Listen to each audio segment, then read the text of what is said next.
Marc, chapitre 2. Quelques jours après, Jésus revint à Capernaüm. On apprit qu'il était à la maison, et un si grand nombre de personnes se rassemblèrent qu'il n'y avait plus de place, pas même devant la porte. Il leur annonçait la parole. On vint lui amener un paralysé porté par 4 hommes. Comme ils ne pouvaient pas l'aborder à cause de la foule, ils découvrirent le toit au-dessus de l'endroit où il se tenait et descendirent par cette ouverture le brancard sur lequel le paralysé était couché.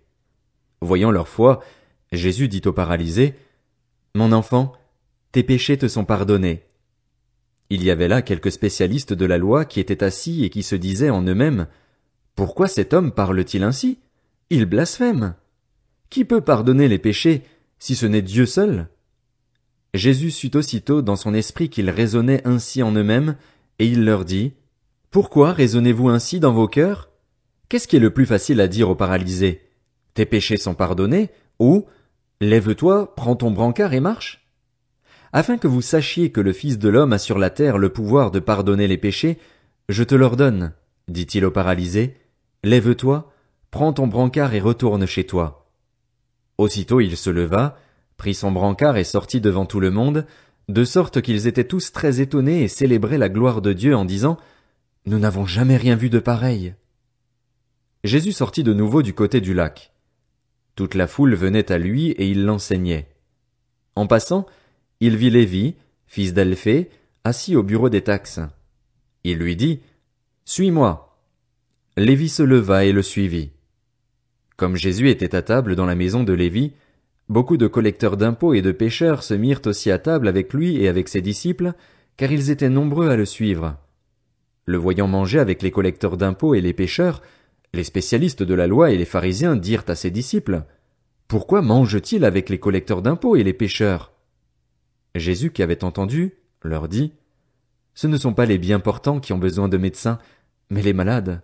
Je ne suis pas venu appeler des justes, mais des pécheurs, à changer d'attitude. » Les disciples de Jean et les pharisiens jeûnaient.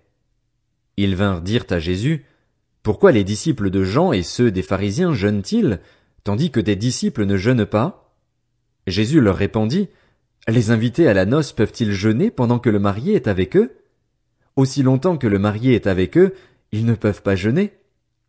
Les jours viendront où le marié leur sera enlevé, et alors ils jeûneront durant ces jours-là. Personne ne coud un morceau de tissu neuf sur un vieil habit, sinon la pièce neuve ajoutée arrache une partie du vieux, et la déchirure devient pire. Et personne ne met du vin nouveau dans de vieilles outres, sinon les outres éclatent, le vin coule et les outres sont perdues. Mais il faut mettre le vin nouveau dans des outres neuves. » Un jour de sabbat, Jésus traversait des champs de blé. Tout en marchant, ses disciples se mirent à arracher des épis.